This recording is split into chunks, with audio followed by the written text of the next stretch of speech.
লোকে কোনে দানৱতাৰ গান। নমস্কাৰ, মই মুনমিয়ে স্বাগতম জনাইছো মোৰ চেনেল মুনমি সৈকিয়া বৰুৱালৈ। আশা ৰাখিছো সকলো ভালে আছে আৰু তাকে কামনা কৰো আপোনালোক সকলো ভালে থাকক। আজি এই ভিডিঅ'টো বনাবলৈ লৈছো এটা বিশেষ কাৰণটো কিমান গুৰুত্বপূৰ্ণ সেয়া মই নাজানো, কিন্তু মই ভাবিছো এটা গুৰুত্বপূৰ্ণ কাৰণেই হ'ব। আচলতে কিছুমান কথা আপোনালোকৰ মাজলৈ লৈ যাব বিচাৰিছো, মানে শ্বেয়াৰ কৰিব বিচাৰো কিছুমান কথা আপোনাৰ লগতে এই স্মৃতিখিনি আমি যে আজি ইয়ালৈ আহিছো এইখিনি এই ইউটিউব চেনেলটোৰ জৰিয়তে সাঁচি ৰখাৰ এটা মাত্ৰ প্ৰয়াস কৰিছো।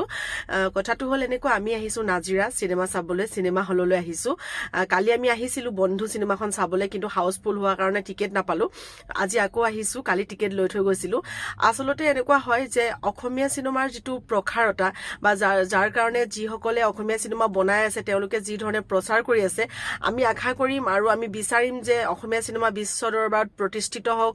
অসমৰ বহু অভিনেতা অভিনেত্ৰী গৈ বলিউডত গৈ কাম কৰিছে, তেওঁলোকৰ এই যাত্ৰাবিলাক অব্যাহত থাকক আৰু তেনেকুৱা নতুন নতুন শিল্পীৰ উদ্ভৱ হওক, বা তেওঁলোকে নিজকে নিজৰ অভিনয়ৰ যোগেদি নিজৰ নৃত্যৰ যোগেদি যাতে বিশ্ব দৰবাৰত নিজকে প্ৰতিষ্ঠা কৰিব পাৰে, য'ত নেকি অসমৰ নামটো জিলিকি থাকিব, সেয়াই বিচাৰো। আৰু সেইকাৰণে অসমীয়া চিনেমাক কেতিয়াও নুই কৰিব নোৱাৰি, আৰু সেইকাৰণে বন্ধু চাবলৈ আহিছো। আৰু আপোনালোককো দেখাব বিচাৰিছো বন্ধুত কিমান মানুহ হৈছে, বন্ধু চাবলৈ কিমান মানুহ আহিছে, কিমান মানুহ আহি টিকেট নোপোৱাকৈ ঘূৰি গৈছে। আচলতে ভাল লাগিছে অসমীয়া চিনেমাত এনেকুৱা মানুহৰ ভিৰ দেখি, দৰ্শকৰ মৰম চেনেহ দেখি আপ্লুত হৈছো। গতিকে আহকচোন চাওঁ, যিহেতু এতিয়া এটা দৰ্শনী চলি আছে, সেই দৰ্শনীত মানুহ সোমাই আছে, এতিয়া বাহিৰত মানুহ নাই, মই গাড়ীৰ ভিতৰতে বহি আছো। তো আহকচোন চাওঁ মানুহখিনি ওলালে কিমান মানুহ হৈছে আৰু কিমান মানুহ এতিয়াও ৰৈ আছে বন্ধু চাবলৈ, তাকে আপোনালোকক মই দেখাব বিচাৰো। আৰু যদি মোৰ এই ভিডিঅ'টো ভাল লাগে প্লিজ লাইক, কমেণ্ট, শ্বেয়াৰ আৰু ছাবস্ক্ৰাইব কৰিবলৈ নাপাহৰিব। তেতিয়াহ'লে আহকচোন আজি ভিডিঅ'টো বাকীখিনি চাওঁ। Bye bye. এইখিনিতে আপোনালোকক আৰু এটা কথা জনাওঁ যে আমি চিনেমা চাবলৈ আহিছো হয়, কিন্তু আজি সকলোৱে জানে যে শ্ৰদ্ধাৰ ভূপেন হাজৰিকাদেৱৰ আজি মৃত্যু তিথি, আৰু তেখেতক আমি শ্ৰদ্ধাৰে এই মুহূৰ্তত সোঁৱৰিছো। যে আজি য'ত আমাৰ ঘৰ হয় বাক্সুদি পুখুৰী, তাতো তেখেতৰ আজি মৃত্যু তিথি উপলক্ষে তাত অনুষ্ঠান পাতিছে। যিহেতু এতিয়া ইয়াত আহি সোমাইছো, ভাল লাগিছে। চাৰিওফালে বন্তি জ্বলাই থৈছে আৰু শ্ৰদ্ধাৰ ভূপেন হাজৰিকাদেৱৰ ফটোত তেখেতৰ মৃত্যু তিথি দিনাখন তেখেতক শ্ৰদ্ধাৰে এই হলৰ সন্মুখতো সোঁৱৰিছে। সোমাই কিবা মনটো ভাল লাগি গৈছে। আহকচোন মই দেখাওঁ কেনেদৰে তেওঁলোকে মানে কৰিছে, কাম কেনেকে কৰিছে তেওঁলোকে দেখাই আছো। এয়া আপোনালোকক মই দেখাইছো, চাব ৰ'ব দেখাই আছো। ভূপেন হাজৰিকাৰ ফটোত বন্তি প্ৰজ্বলন কৰিছে, ইমান সুন্দৰ লাগিছে দেখিবলৈ, ভাল লাগিছে। দেখাই আছো ৰ'ব,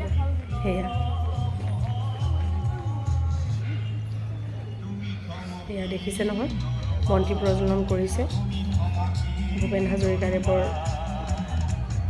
মৃত্যু তিথিত, তেখেতৰ মৃত্যু বাৰ্ষিকীত গভীৰ শ্ৰদ্ধাঞ্জলি জ্ঞাপন কৰিছে।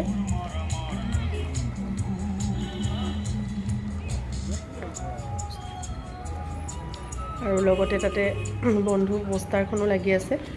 আমি যিহেতু বন্ধু চাবলৈ আহিছোঁ কৈছোৱেই, এতিয়া আমি সোমাম আৰু অলপ পাছতে। টিকেট কাটিলোঁ, মানে টিকেট আগদিনাই কাটি থোৱা আছিলে, টিকেট কটা হৈ গ'ল। চিনেমা চালোঁ, চিনেমা শেষ হৈছে, দৰ্শক যাবলৈ লৈছে। যিহেতু চিনেমাখন দেখাবলৈ নহ'লে আমি চিনেমাখন উপভোগ কৰিলোঁ। আপোনালোকেও চাব, ভাল লাগিল চিনেমাখন চাই। যিহেতু বন্ধু, তিনিজন বন্ধুৰ কাহিনীৰে চিনেমাখন বনোৱা হৈছে। আমি হলৰ পৰা ওলাই আহিলোঁ এতিয়া, আৰু এতিয়া আমি যাম ৰেষ্টুৰেণ্টত ৰোল খাবলৈ। দেখাই আছোঁ, আহকচোন আমি কোনখন ৰেষ্টুৰেণ্টত সোমাওঁ চাওঁ। আমি বন্ধু চালোঁ, ভালেই লাগিলে বন্ধু চাই। কলেজীয়া এটা কাহিনী আৰু এটা বন্ধুৰ এৰাব নোৱাৰা যিটো বান্ধ, বা বন্ধু নহ'লে যে জীৱনটো কেনেকুৱা নিৰস হয়, সকলোকে যে জীৱনত বন্ধুৰ প্ৰয়োজন, তেনেকুৱা এটা কাহিনীৰে ভাল লাগিল। অভিনয়খিনিও চালোঁ, ভাল লাগিল। নৃত্য গীত সকলোখিনিয়ে ভাল লাগিছে। এতিয়া আহিছোঁ আমি কিবা এটা খাই ল'বলৈ, কাৰণ ঘৰত বনাবলৈতো সময় নহ'ব। আৰু আমি সোমাইছোঁ টি5, তো টি5ত আমি ৰোল খাম, তাৰপিছতে আমি ঘৰলৈ গৈ আছোঁ। আমি খাম ৰোল আহি গ'ল। এইটো আমি খাম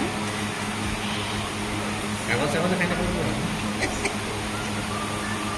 কাগজো খাই নিদিবি কাগজ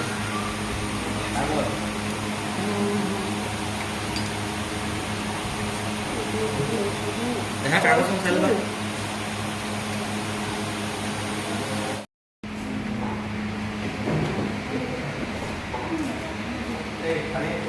টিফাইখন এবাৰ দেখুৱাই দিছোঁ দেই